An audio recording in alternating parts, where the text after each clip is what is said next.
Senior Life Journeys presents Carol Howell's Let's Talk Dementia, a podcast designed to help caregivers find knowledge, power, hope, and smiles in their dementia caregiving journey. Welcome to Let's Talk Dementia. Here is your host, best-selling author, Carol Howell.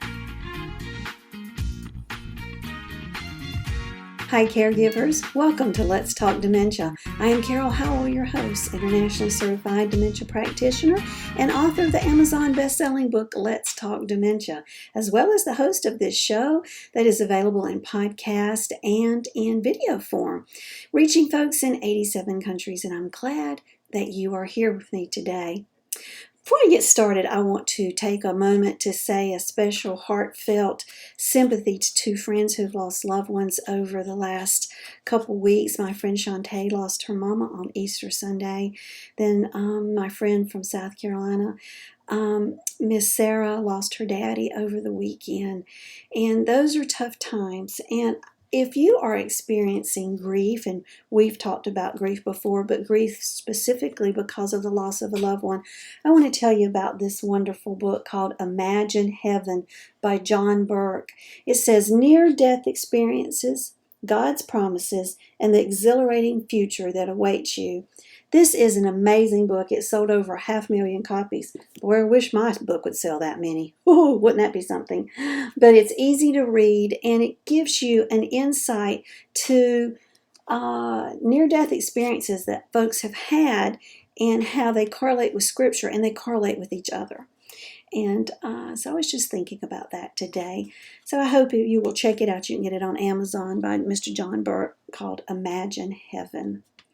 Today I want to talk to you about a phone call I had with a client last week, and let me just stop right here and say if you are interested in having a conversation with me, I'd be glad to do that. You can email me Carol at letstalkdementia.org. That's LETS. talkdementia.org. And if you click on calendar of events, there will be date there and different days of the week. Click on the time of the day that you're interested in that phone call. Follow the instructions there, and then I will call you. It's totally free, and I'm happy to be of help to you, which is always my goal. But I had a phone call last week from a lady who was just so frustrated because Mama wouldn't do what she wanted Mama to do. And I said, what is it you wanted Mama to do? She said, well, I didn't want Mama to put the groceries in the trunk. There's stuff back there I didn't want her to mess with. And I said, well, why didn't you take and do the groceries yourself? She said, well, I just thought Mama should have to help. No, not so much. If it was going to be a situation where Mom's probably going to put the groceries in the trunk, and that's probably going to cause a problem, then we definitely don't want to set Mama up for failure. Then she went on to say that she has a new car, and she knew, sure as the world, if Mama opened the door, she would hit the garage door or the garage wall and scratch up her new car. Anybody want to guess what happened? Yep, that's exactly what Mama did. And again, I said to her, do you think that you could have handled that in a way that Mom could have had success? And in Mom having success, we avoided a problem. And in avoiding a problem, we reduced tension and anxiety for Mom and you. I mean, all you had to have done was back the car out and then invited Mom to get in. Or maybe held the door for her. We can't expect our folks with dementia to respond to life in a way that always makes us all that happy, because they can't. Their brain is diseased. I remind you of the statement I've made in the past that if you had kidney disease and I got mad at you because you couldn't tinkle when you needed to, and it just wasn't working the way it was supposed to, and I go, last time when I was here last year, your kidneys worked just fine. Now I want you to behave and go pee when you need to pee, and you're just driving me crazy.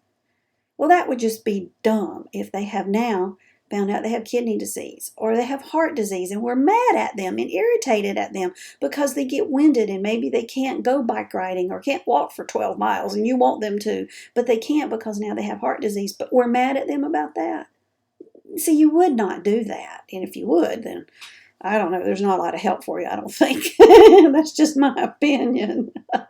But folks with dementia, we set them up sometimes for failure, for things they cannot do. And if they can't do it and you keep expecting them to do it, then I wonder which one of us has the problem here.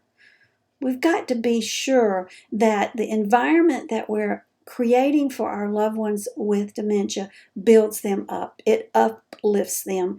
They have so much stress in their world. They know that they cannot participate, that they cannot do, that they cannot think, that they cannot whatever. Just fill in the blank there. And you setting them up to continue to have more problems than they've already got, well, it's just not nice. So let's not do that. Let's think about the situation, and sometimes you have to act very quickly because it may be a situation where you have to quickly adjust and adapt. But the more you do it, the quicker you will be at making those changes and adaptations before the situation arises. But we need to make those changes in order to make their life better. For instance, saying to your loved one, Mom, go get the dishes out and set the table. Now we're expecting Mom to get the appropriate dishes. Do we need big plates or are we just having a sandwich? Do we need salad bowls or soup bowls? Do we need big forks or little forks? Do we need knives? Are we doing cloth napkins or paper napkins? Or maybe we're just doing paper plates and solo cups. We didn't tell them anything, did we? So they go in and they get paper plates and solo cups and a napkin and no utensils. And you're like, Mom, we are having potato soup. How do you expect us to eat on our potato soup on that? But see, you didn't tell Mom all the information she needed. And what would have been much better is if ahead of time you had sat out on the table the correct number of plates and the correct number of forks and spoons and napkins or cups or whatever, setting Mom up for success so that you could say, Mom, I put all the stuff on the table after lunch. Would you mind setting the table for dinner? I bet Mom would be willing to do that. Now, when you get in there and the fork's on the wrong side or the cups or a cup or glass, that's it, is on the wrong side or whatever, please don't go fix it. Because, as my dad used to say, 100 years from now, no one's going to know the difference. It's just not going to matter. But what we want to say instead is, gosh, Mom, you did such a good job helping me. And while you did that, I was able to fold the laundry. Maybe you asked Mom to fold the laundry and you set that up for success also, because probably folding men's shirts is not going to be easy. I don't let my husband fold his t-shirts. He can't do it right. Bless his heart. Tried to teach the man over the years, and he does not have dementia. He just can't fold the t-shirts. So, just to the point where give him the other things to fold. So I'll say, come on, it's time to help me fold the laundry. And he does everything else, and I fold those things that are a little harder maybe to do, or maybe that Carol's a little bit particular about, and I want them done a certain way.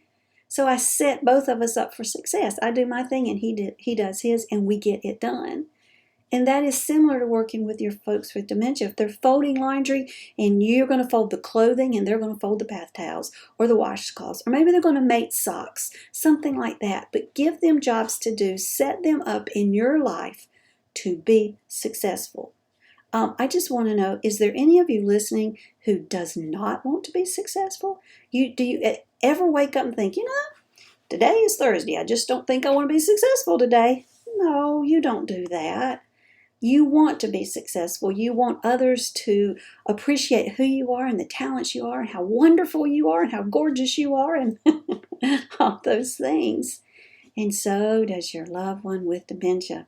So just like with your kids when they were growing up and they did something good, you congratulated them, make sure you do that. Make sure you do that in your dementia journey, that you thank that person for helping you and how much you appreciate the fact that they did that particular job because it freed you up to do a different particular job. And together, we've got today's work done. Now we can sit down and watch The Voice on television.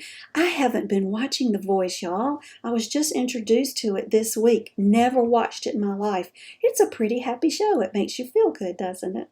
So whatever it is that you can then offer, now we can do this because we got our work done. Set your loved ones up for success. I hope that makes sense to you. Blessings and smiles. Let's Talk Dementia would like to thank our sponsors, National Association of Veterans and Families. You can reach them at 800-352-2919, on the internet at www.navf.org. They speak veterans so you don't have to, and you tell them Carol sent you when you call to inquire about benefits for the veteran, the spouse of the veteran, or both. Editor Beth, you can find Ms. Beth Crosby at editorbeth.com. She is amazing at looking at what you've written and making sure it represents you well. Find her at www.editorbeth.com. And HD Imports, located on Flint Street Extension in Rock Hill, South Carolina. That's York County. 803-985-0985. They are there for the repair and maintenance of your Honda, Hyundai, Toyota, Kia. Tell them Carol sent you. Thanks for joining us today for Carol Howell's Let's Talk Dementia. To learn more about dementia, we recommend Carol's best-selling book, also titled Let's Talk Dementia. It's available on Amazon in paperback and Kindle versions. Be sure to like Let's Talk Dementia on Facebook and leave us a kind word of review on iTunes. Remember, knowledge brings power. Power brings hope. Hope brings smiles. And we all need more smiles. Thanks for joining us today, and we'll be right here when you come back to Let's Talk Dementia.